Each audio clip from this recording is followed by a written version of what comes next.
तेरे में आपका हार्दिक स्वागत है। मैं सिकंदराबाद के न्यू लेंसर कॉन्वेंट स्कूल में मौजूद हूँ। यहाँ की प्रधानाचार्य हैं बिमता शर्मा जी।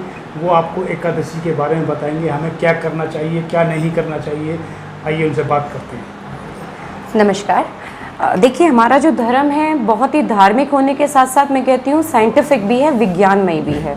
ये जो एकादशी का व्रत है, मैं सबसे पहले आपको विज्ञान के हिसाब से बताती हूँ, क्योंकि आजकल की जो जनरेशन है वो तथ्य और फैक्ट्स पे बात करना चाहती है। तो एकादशी का जो व्रत है, हर महीने में 2 एकादशी आती हैं, 15 डेज के गैप पे आता है। तो बेसिकली ये व्रत होते हैं हम लोगों की बॉडी को साइंटिफिकली हर 15 डेज में डिटॉक्स करने के लिए, हमारी बॉडी की शुद्धिकरण के लिए, कि हमारी बॉडी में अगर कोई भी ऐसे एसिड है या ऐसी कोई तत्व है जो हमारी बॉडी में बीमारियों को पैदा करते हैं, तो व्रत करने से ये जो तत्व हैं ये खत्म हो जाते हैं फास्टिंग में।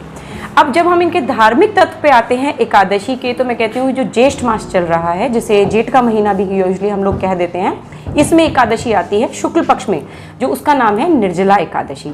अब नाम से तो आपको पता चल गया कि निर्जला, निर्जला मीन्स जिसमें जल का प्रयोग ना हो। थोड़ी कठिन होती है ये, इसलिए थोड़ा सा मुश्किल भी होता है लोगों को करने के लिए। इसमें एक दिन के मतलब जैसे कल ये एकादशी है 10 जून को, इस बार ये 10 जून को एकादशी पड़ रही है, तो कल सुबह सूर्योदय से लेके 11 जून के सूर्योदय तक हमें जल का त्याग करना होगा। इसमें सिर्फ आप स्नान या सुबह जैसे ब्रश वगैरह या आचमन वगैरह के लिए थोड़ा सा जल का प्रयोग कर सकते हैं। उसके अलावा अन्यथा आपको जल का किसी भी प्रकार से प्रयोग नहीं करना है। अब इसमें जल का प्रयोग तो आपने छोड़ दिया, लेकिन फिर भी मैं ये कहूँगी कि यथाशक्ति करिए। अगर किसी कोई रोगी है, कोई बच्चा है, बुजुर्ग है, तो प्लीज़ इतना कठिन मत करिए कि शरीर को कष्ट हो। आप यथाशक्ति करिए और उसके बाद अपना थोड़ा सा जल ले सकते हैं, ताकि शरीर पे किसी प्रकार का नेगेटिव इफेक्ट या बीमार ना हो। ऐसा ना हो कि आप एकादशी का व्रत करें और अगले दिन अस्पताल में हो, तो ऐसा भी कट्टर हमारा धर्म नहीं है। दूसरी चीज़ सर, इसमें एक नॉर्मल जो एकादशियाँ होती हैं, एकादशी निर्जला के अलावा अगर कोई व्रत नहीं रख पा रहा है किसी भी एकादशी का, तो मैं कहूँगी सबसे पहले आप इसमें चावल का प्रयोग ना करें। चावल का प्रयोग ना करने के पीछे भी साइंटिफिक रीजंस हैं और धार्मिक मान्यताएं भी हैं। धार्मिक मान्यताओं में कहा जाता है कि भाई इसको जितने चावल हमने खाए उतने हमने कीटाणु या कीड़े खाए, इसलिए मना किया जाता है, क्योंकि एक ऋषि थे, उनको श्राप मिला था, तो वो उन्होंने चावल का, इसके बारे में भी एक पूरी लंबी कथा है। और साइंटिफिक रीज़न ये होता है कि चावल के अंदर, क्योंकि आपको पता है चावल सबसे ज़्यादा जल का प्रयोग होता है, जल में ही उत्पन्न एक ये हमारा फूड आइटम है। तो जब ये जल में उत्पन्न होता है तो इसके अंदर जल की अधिक मात्रा होती है, जल की अधिक मात्रा होती है, जिसकी वजह से एकादशी के समय पे जब ये चंद्रमा का जो प्रभाव पड़ता है, तो एकादशी वाले दिन जब अगर हमारे जल में, अगर बॉडी में जल का मात्रा अधिक होगी, तो हमारा मन उतना ही विचलित होगा, हमारे विचार उतने ही उत्तेजित होंगे। तो इसीलिए इस दौरान पे ये कहा जाता है कि व्रत में शुद्धि मनाने के लिए, अपने मन के विचारों को शांत रखने के लिए, मन को शांत रखने के लिए चावल का प्रयोग ना करें, ताकि हमारी बॉडी में जल का मात्रा कम रहे, तो हमारे विचार शांत रहेंगे, मन हमारा शांत रहेगा। और दूसरा देखिए, हर व्रत की तरह यही है कि शुद्धि का रखिए, पूजा पाठ करिए। स्पेशली ये विष्णु जी को समर्पित व्रत है, तो विष्णु जी की स्पेशल पूजा करी जाती है। इसके लिए इसकी जो पारणा हो, मैम लोगों को कुछ पता नहीं है, जानकारी नहीं है एकादशी के बारे में, और हमें क्या क्या नहीं करना चाहिए और क्या करना चाहिए जो हमारा परिवार सुखी रहे।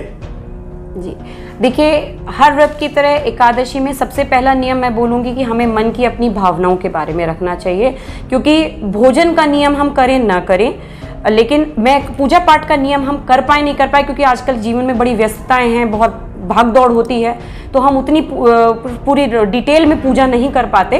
तो मैं कहती हूँ, लेकिन सबसे पहला जो नियम हर व्रत पूजा में होना चाहिए वो हमारे मन के भावों का होना चाहिए। मन के भाव शुद्ध रखें, किसी के बारे में बुराई ना करें, किसी दुखियारे को उस दिन, किसी गरीब को मदद करके चलें, किसी के दुखी ना करें, किसी के बारे में अन्यथा ना बोलें, किसी के पैसा अगर हमने मान लीजिए चोरी ना करें, जैसे हम नॉर्मल भाषा में कहते हैं। विचारों की शुद्धि सबसे मेन चीज़ होती है व्रत में। भाई आपने पूजा पाठ भी कर लिया, आपने सब कुछ कर लिया, लेकिन मान लीजिए किसी गरीब को आपके सामने आप उसको भोजन भी नहीं दे पाए, या अपने घर में अपने पेरेंट्स की रिस्पेक्ट नहीं कर रहे, तो मेरा मानना यह है कि ऐसे व्रतों का कोई फायदा नहीं होता।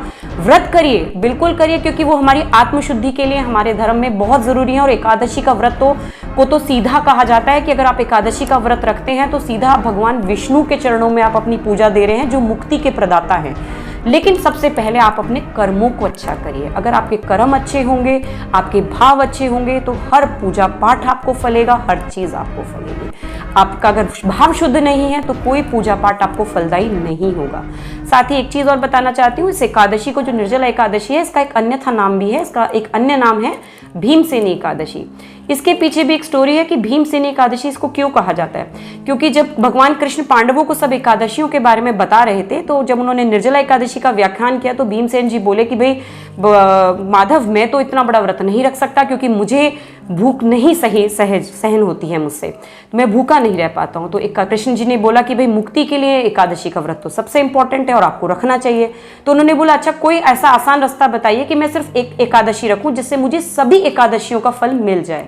तो उन्होंने कहा कि भाई ठीक है, आप एक काम करिए, आप जो ये ज्येष्ठ मास में निर्जला एकादशी आती है, शुक्ल पक्ष के मास उस समय पे आप इस एकादशी का रख लीजिए, और इस मात्र एक निर्जला एकादशी का व्रत रखने से आपको साल भर की सारी एकादशियों का फल मिल जाएगा।